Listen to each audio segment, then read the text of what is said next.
Joseph de la Capelle, catholique et légitimiste. J'ai deux drapeaux dans ma cuisine, donc ça c'est le drapeau royal français avec le Sacré-Cœur. Et ça c'est un drapeau que j'ai mis aussi parce que bleu, blanc, rouge, c'est les trois couleurs de la France. Il y a le bleu royal, le blanc royal et le rouge, c'est l'oriflamme de Saint-Denis. Et en plus c'est un drapeau qui a été porté par beaucoup de poilus à la à la guerre de 14-18. Voilà, enfin je préfère celui-là quand même. Je voulais vous parler aujourd'hui du revenu universel. Souvent, ça fait très peur. Les gens disent oui, mais si on fait le revenu universel, ça va coûter de l'argent, etc. Donc je pense que le revenu universel, il ne faut pas du tout le voir simplement au niveau national, il faut le voir au niveau international. Aujourd'hui, je vais vous le faire court, hein, mais en fait, il s'avérerait que un certain nombre de personnes créent de l'argent un peu pour eux, quoi, à très haut niveau dans la banque. Donc, il suffirait, plutôt que de créer de l'argent pour les banques, le créer pour les gens. Donc, l'unité, ça serait la personne humaine, quoi. Alors, c'est évident que bah, la Chine toucherait plus d'argent que Monaco, par exemple. Voilà. Voilà, que le centre, ça soit la personne pour que tout le monde ait un revenu.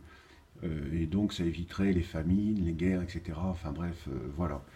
Donc il faudrait voir aussi pour les enfants, ce serait normal qu'ils aient un revenu, on va dire, je sais pas, de la moitié, tout ça, comme ça permettrait aux parents de bien élever leurs enfants, etc., jusqu'à 18 ans, puis à partir de 18 ans, ils auraient un salaire complet.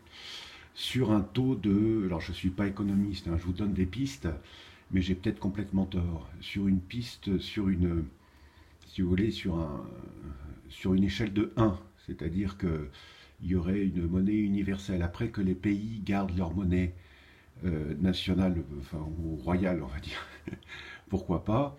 Il peut y avoir plusieurs monnaies, mais ça serait quand même la chose la plus importante, c'est qu'il y ait un revenu, parce qu'aujourd'hui, les robots font énormément de travail.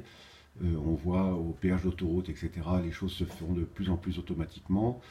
Les centrales d'achat, les magasins sont tous des chaînes maintenant, enfin on le voit dans les villes, etc. Donc ça serait normal que les gens touchent un revenu. Et alors après, alors c'est assez drôle à la télévision, etc. On voit des gens, alors, en général, qui font partie de la haute administration, qui sont pleins aux as, qui disent oui, mais au niveau social, ça poserait des problèmes, parce que si les gens n'ont plus rien à faire, est-ce qu'il ne va pas y avoir de la dépression, etc. C'est des problèmes de riches, ça, parce que moi qui suis par exemple pas très riche, si on me donnait en plus de mon salaire 1 500 € par mois, je serais absolument ravi. Ou 2 000 € ou plus, quoi. Voilà. Ensuite, toujours sur le même principe, c'est-à-dire, aujourd'hui, il y a énormément de pays qui ont des dettes d'État. Est-ce qu'il faut effacer ces dettes et tout ça et rembourser les gens au prorata de ce qui a été remboursé selon les pays, hein. Par exemple, les États-Unis, c'est le pays le plus endetté du monde, donc si on le remboursait, est-ce qu'il faudrait, je sais pas moi, verser aux Érythréens la différence, etc. Enfin voilà. Tout ça sont des pistes. Je vais pas vous faire une vidéo trop longue, mais il ne faut pas avoir peur du revenu universel. C'est pas du tout négatif. De plus, il y a des études qui ont été faites. Par exemple, on parle beaucoup des retraités, etc. en France, des retraites en ce moment. Et on s'est aperçu que les retraités, en fait créaient de la richesse. En fait, ils se payent largement parce qu'ils font partie d'associations, de ceci, de cela. Et en fait, ils créent pas mal de richesses. C'est-à-dire qu'ils rapportent plus que ce qu'ils coûtent. Donc, alors évidemment, dans le système dans lequel on est aujourd'hui, le système de répartition, qui est bien d'ailleurs, que je soutiens complètement, on dit oui, les gens ça coûte cher, etc. Bah, ça coûte cher et ça coûte pas cher. De plus, on ne nous parle pas des gens qui cassent leur pipe à 40 ou 50 ans et qui toucheront jamais leur retraite. Enfin voilà, tout ça, je donne des pistes de réflexion parce qu'on nous raconte beaucoup de bobards. Je vous conseille aussi sur YouTube un Suisse converti qui est très intéressant, quelqu'un qui a eu un poste très important dans les banques et qui explique un peu comment ça marche. Il s'appelle François de Zibenthal, je crois. Voilà, c'est assez intéressant. Oui, oui, moi je suis pour que chaque personne touche parce que euh, les, évidemment aujourd'hui les machines et tout ça font de plus en plus. On voit aujourd'hui dans une, je sais pas moi, dans une exploitation de 300 hectares, il n'y a plus que une ou deux personnes. Autrefois il y en avait 10 ou 15 quoi. Il n'y a pas si longtemps que ça, hein, il n'y a pas si longtemps que ça. Voilà, plus les usines, etc. Une usine autrefois où il y avait 2000 ouvriers, aujourd'hui il y en a 60, quoi, parce que les robots font énormément de choses. Tout ça crée de l'argent, etc. Et puis l'argent, c'est un... Là je vais être très catholique. L'argent n'est pas un maître, mais il doit être un serviteur. Il faudrait que l'on avance vers une certaine... il faudrait comment, une certaine abondance, quoi. Voilà, voilà.